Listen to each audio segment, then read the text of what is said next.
नमस्कार, आप देख रहे हैं आरजे भारत न्यूज 7 और मैं हूं आपके साथ श्वेता। तो चलिए रुक करते हैं आज की प्रमुख और बड़ी खबर पर। 2024 में चुने जाने वाले सांसदों के लिए लोकसभा सचिवालय ने की खास व्यवस्था। 5 जून से शुरू होगा ये काम। एएनआई नई दिल्ली लोकसभा सचिवालय 18वीं लोकसभा के नवनिर्वाचित सांसदों का स्वागत करने के लिए तैयार है। नए सदस्यों के निर्बाध पंजीकरण के लिए व्यापक व्यवस्था की गई है। लोकसभा के महासचिव ने इस संबंध में की जा रही तैयारियों का निरीक्षण किया। इस बार सदस्यों के लिए पंजीकरण प्रक्रिया पूरी तरह से पेपरलेस और तकनीक पर आधारित होगी। लोकसभा के महासचिव ने तैयारियों का किया निरीक्षण। लोकसभा के महासचिव उत्पल कुमार सिंह ने शुक्रवार को इस संबंध में की गई तैयारियों का निरीक्षण किया। महासचिव हर दिन व्यवस्थाओं का जायजा ले रहे हैं। सांसदों के पंजीकरण के लिए डिजिटल पंजीकरण डेस्क उपलब्ध कराए गए हैं। दूसरे शहरों और क्षेत्रों से आ रहे सांसदों के लिए एयरपोर्ट और रेलवे स्टेशनों पर गाइड पोस्ट स्थापित किए गए हैं। कंप्यूटरीकृत प्रणाली से आवंटित होगी अस्थायी आवास। सदस्यों को वेस्टर्न कोर्ट, एनेक्सी, हॉस्टल अथवा राज्यों, संघ राज्यों, क्षेत्रों के भवनों अथवा अतिथि गृहों में अस्थायी आवास सुविधा उपलब्ध कराई जाएगी। सदस्यों को अस्थायी आवास आवंटित करने के लिए सॉफ्टवेयर आधारित कंप्यूटरीकृत प्रणाली तैयारी की गई है। सदस्यों के लिए CGHS चिकित्सा पोस्ट 24 घंटे काम करेगी।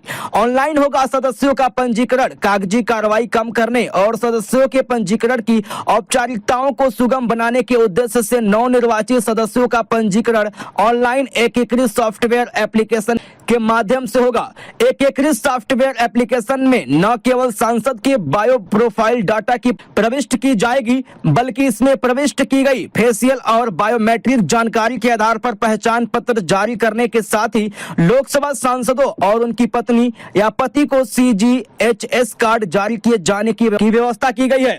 इस दिन से शुरू होगी पंजीकरण की व्यवस्था। सचिवालय ने आगामी 4 जून को दोपहर 2 बजे से पंजीकरण शुरू करने की व्यवस्था की है और यह प्रक्रिया 5 से 14 जून 2024 को सुबह 8 बजे से रात 8 बजे तक चालू रहेगी, जिसमें शनिवार और रविवार भी शामिल है। अब संसदीय सौध में होगा पंजीकरण। पहले पंजीकरण संसद के पुराने भवन अथवा अब संविधान सदन में होता था। इस बार सचिवालय ने संसदीय सौध में बैंक्वेट हॉल और प्राइवेट डाइनिंग रूम 10-10 कंप्यूटरों के साथ कुल 20 डिजिटल पंजीकरण काउंटर स्थापित किए गए हैं। प्रत्येक काउंटर पर डबल साइडेड स्क्रीन वाला डेस्कटॉप, प्रिंटर कम स्कैनर, बायोमेट्रिक और हस्ताक्षर प्राप्त करने के लिए एक टैब लगा हुआ है। फोटो खींचने और फेशियल रिकॉग्निशन के लिए अलग काउंटर है।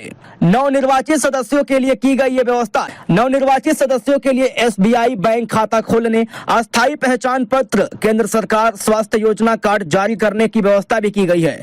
प्रत्येक सांसद को भारत के संविधान, नियम निर्देश तथा कुछ अन्य उपयोगी प्रकाशनों की प्रतियां उपलब्ध कराएगा।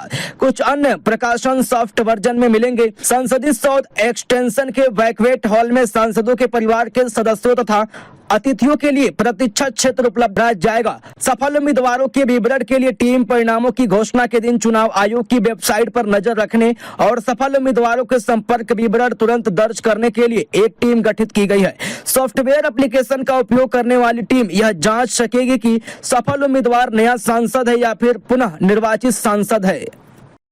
खबरों में अब तक के लिए बस इतना ही। फिर होगी आपसे मुलाकात ऐसी किसी बड़ी और खास खबर के साथ। तब तक के लिए नमस्कार और देखते रहिए आरजे भारत न्यूज 7।